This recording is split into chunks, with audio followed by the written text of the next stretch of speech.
আমি হচ্ছে চার রাতের আগের দিন রাত্র 11টা বাজে খুবই খারাপ অবস্থা এখানে ভর্তি হয়েছি। প্রথমত টিকিটের এখানে তো অনেক ভোগান্তি, ওইটা বাদ দিলাম। যেখানে গেছি আমরা ওইখানে যাওয়ার পর এক জায়গায় বসায়া প্রায় 20 থেকে 25 মিনিট শুধু ঘুরাইতেছে। আমার তাড়াতাড়ি করে স্যালাইন দিবে, যা করবো না, মানে ওনারা সরাসরি বলতেছে না আমার টাকা দেন তারপর আমি সিট ভাগ করে দিব। এই সিটের থেকে ওই সিটে বসায়, ওই সিটের থেকে ওই সিটে বসায়, ওইখানে যান। এরপরে আমার ভাইরা একটু চিপা নিয়ে বলে 200 টাকা দেন, সিট ভাগ করে দিই। আমি ওই সময় মরার অবস্থা, আমার ভাই কিছু না ভাই 200 টাকা দিয়ে দিছে। তারপর কিছুক্ষণ পরে urine test, creatinine level test, আর একটা টেস্ট। এই টেস্টগুলোর জন্য একজন লোক এসে বলতেছে 2800 টাকা দেন, হ্যাঁ টেস্টগুলো করে দিব। তো আমার আম্মু পা ভাঙা, আমার আম্মু মানে দৌড়াদৌড়ি করতে পারবো না, 2800 টাকা দিয়ে দিছে। উনি বর্ষাকালে নিয়ে আসছে। তারপর আমরা শুনি যে এই টেস্টের দাম নাকি মাত্র 400 টাকা। তারপরে ব্যাপার না, আমারও যদি সঠিক চিকিৎসা দেয়, আমাকে স্যালাইন দিছে, প্যারাসিটামল দিতেছে, অথচ আমার সমস্যা হচ্ছে কিডনি।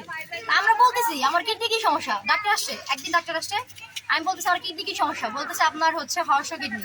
আমি তো জানি আমার হর্ষ কিডনি, এটা তো আমি ChatGPT থেকে চাইনা আসছি যে আমার হর্ষ কিডনি।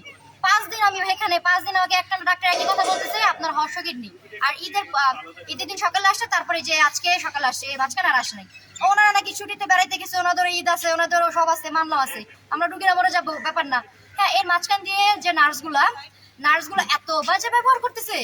আমার হচ্ছে যে রক্ত বের হয়ে যাইতেছে, নার্স ডাকতেছি রক্ত বের হোক, আমরা কি করব?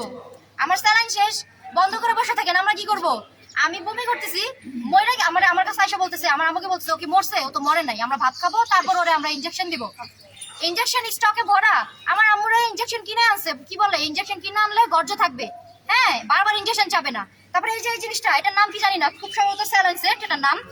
এইটা আমারে বলে কিনে আনতে, আপনি এটা কিনে আনলে আপনার গর্জ থাকবে, আপনি এটা যত্ন করে রাখবেন, সরকার থেকে দিলে গর্জ থাকবে না।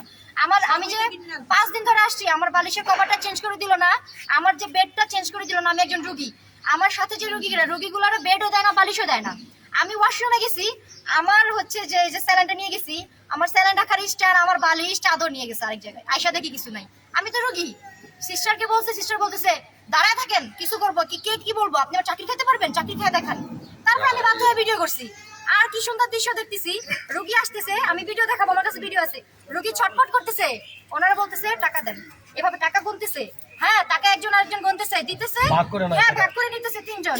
এগুলো কি ওয়ার্ড বয় নাকি খালা নাকি মহিলা? ঠিক আছে, এগুলো কি নাকি ঝাড়ুদার বুয়া? না, ওনারা কি আমি নিজেই জানি না, ওনাদের পরিচয় জিজ্ঞাসা করলে বলে আমরা সরকারি কারণে চাকরিজীবী।